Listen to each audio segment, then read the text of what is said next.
right. Hi, everyone. I am the Director of Solutions Architecture at Valier, which is a small digital agency out of the Boston area. We have about 160 people, and we really specialize in implementing content management systems.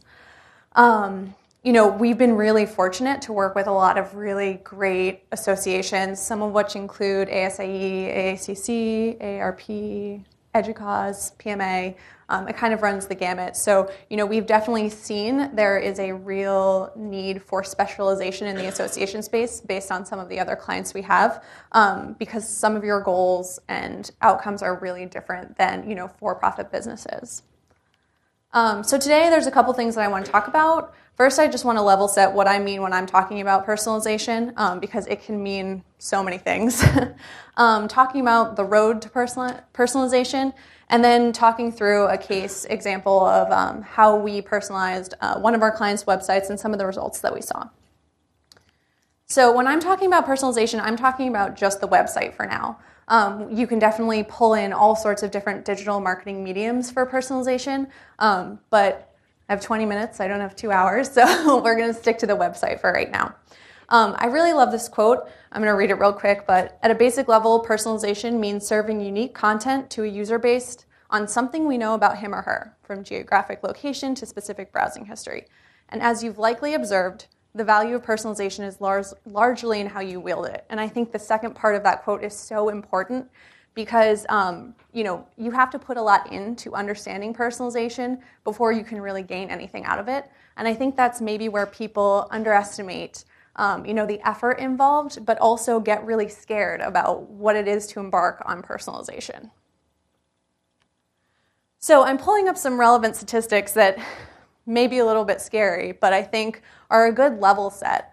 The first one here, and this is all from a study done by eConsultancy, and 94% of companies agree that personalization is really critical to the success of their current and future business. That's staggering. 94%, that's huge. But with that, 72% of companies understand the importance of personalization, but they don't actually know how to do it. That's a really staggering number as well.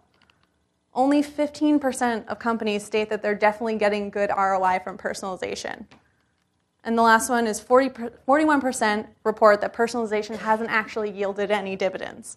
And these are really scary statistics, right? Because everyone's talking about personalization. If you're not doing it now, you're behind the curve, right? But the reality is most people aren't actually doing real personalization. They're not doing predictive analytics at this point that's driving personalization in a very dynamic way. And I don't think that's where we really need to start. And so we talk to a lot of our clients about how can we start small in manageable chunks so that we can actually show benefits, we can show ROI, and then we can say this is why we want to continue to invest in personalization. Because if we're just starting with this big sweeping change, chances are we haven't really thought through what we're trying to get out of it, as well as how to measure it. So now you might be asking, why should I even personalize at this point? I just saw all those really scary statistics. There are so many reasons as to why you should personalize, and this is just a small subset. A lot of times, end users have said, we have so much better user experience because we're getting served content that's relevant to us. We'll also see an increase in audience engagement because, again, they're getting content that they're interested in. We can also start to see, how can we assess and analyze these user bases because, we've started to target some of them. We know what they're looking at. We're getting to know more about them. And lastly, the most important one is, ideally out of all of this, you're going to get higher conversion rates.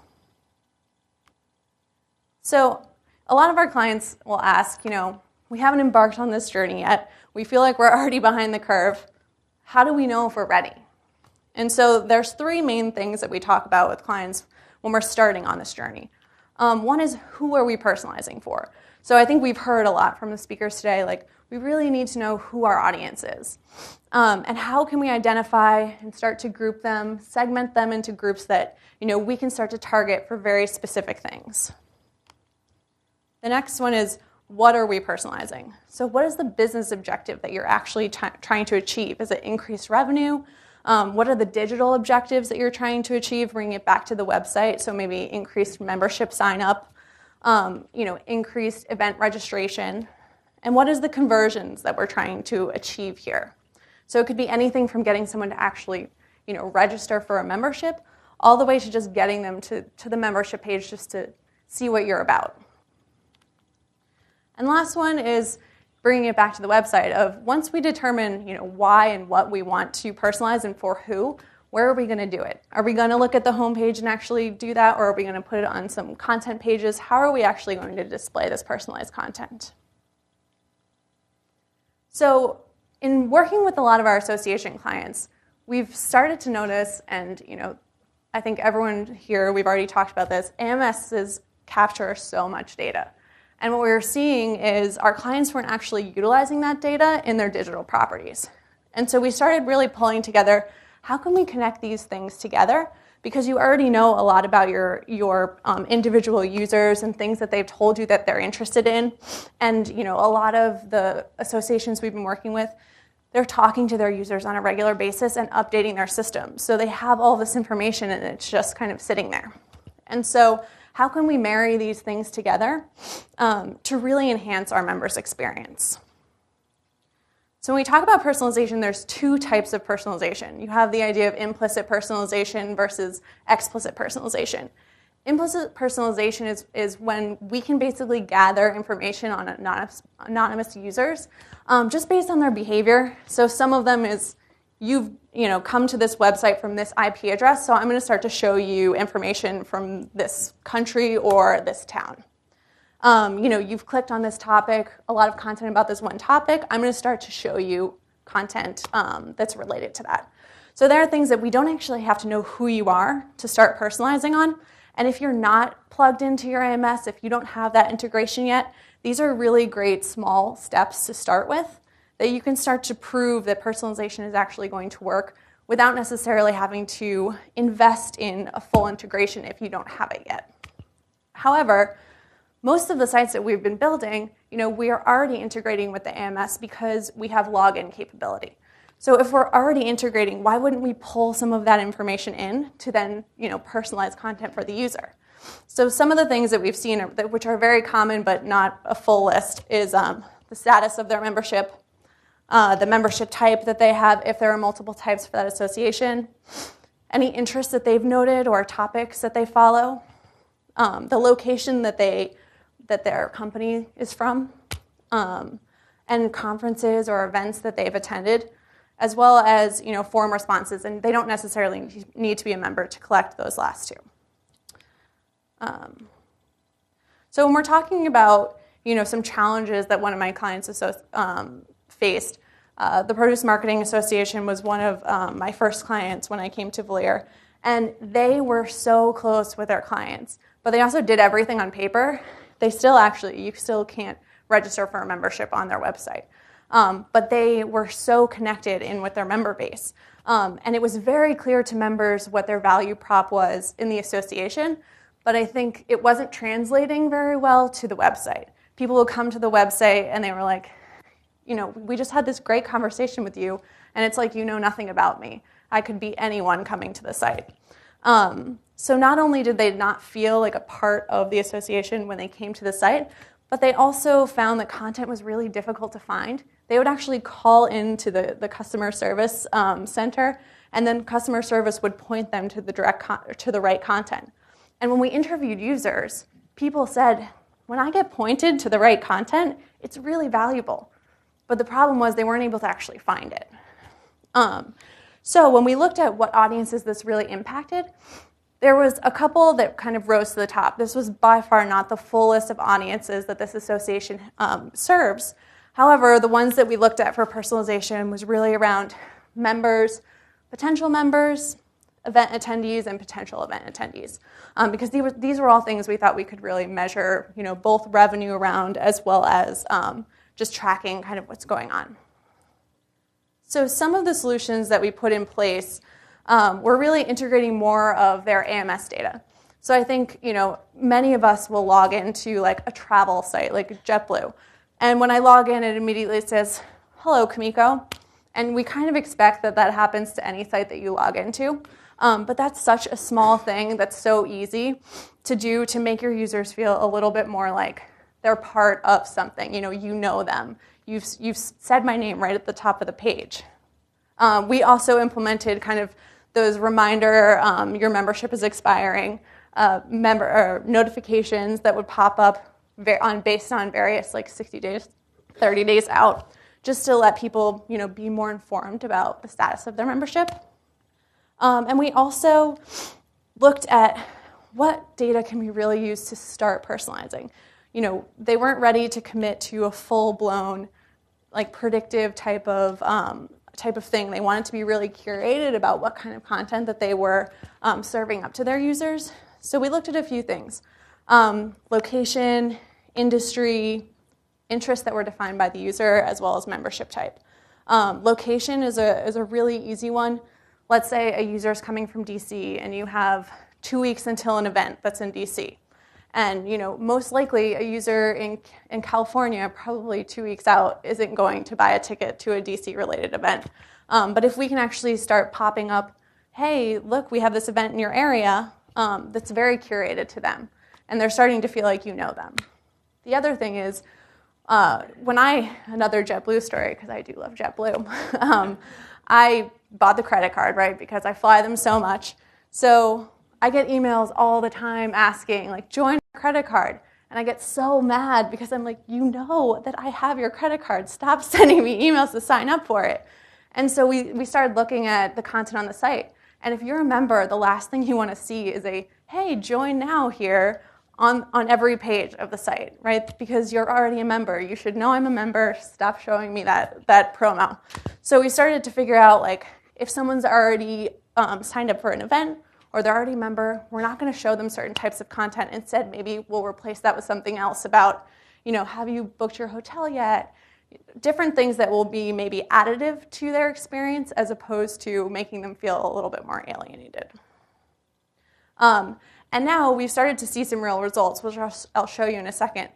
But as part of this, we've embarked on a few more upcoming projects with them. And I think some of them is taking a look at their homepage, but also they want to start figuring out how to push content out to users based on topics that they're interested in, as well as things that they're deducing that people are interested in based on their behavior.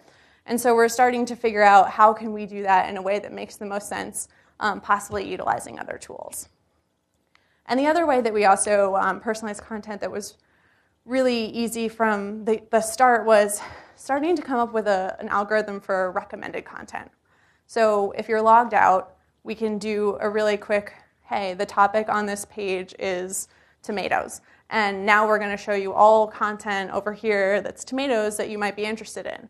But as we start to have logged in users, or we start to figure out more about that user, we can start to pull in, well, you said you like tomatoes, but you also like grapes. So we're going to start kind of mixing in something about grapes, and you're also from Chile. So instead of showing you content about farming practices in the US, we're going to start pulling in stuff that's actually relevant to you in Chile. So we can really start to craft what type of content a user may be really interested in to kind of guide them on a journey that will really help enhance their experience. So as part of this rollout, we saw a lot of different things, and these were just some of the metrics of how we determined if this was successful or not. So in 2013-14 was when, prior to implementation, the 2015 mark we see is kind of non-members, and we already saw an uptick in the session duration that they had. But then by 2015, with actual logged-in members, we saw a huge increase in how much time people were spending on the site, which was really exciting because it meant that people weren't going to Google to find the content that they needed. They actually were able to find it on the site, or maybe were being, brought into content that they didn't even know that they wanted yet. We also saw that people were visiting a lot more pages in each session, which was really important to the association because they had such great content and they wanted to make sure people were actually, viewing it and using it. And overall, we did see a huge increase, or a large increase in site traffic, which was also great because people again were utilizing the content that was being provided to them, and I think this was a really good high-level way to measure if things were going well as, I don't have the graph for it here, but they rolled out a new membership model, which I know every time anyone rolls out a new membership model, there's always fear that you have kind of this drop for a year or two. And for them, what was really exciting is they actually retained the same amount of members. And so when I tell people outside of the association space that statistic, everyone's always like, is that good?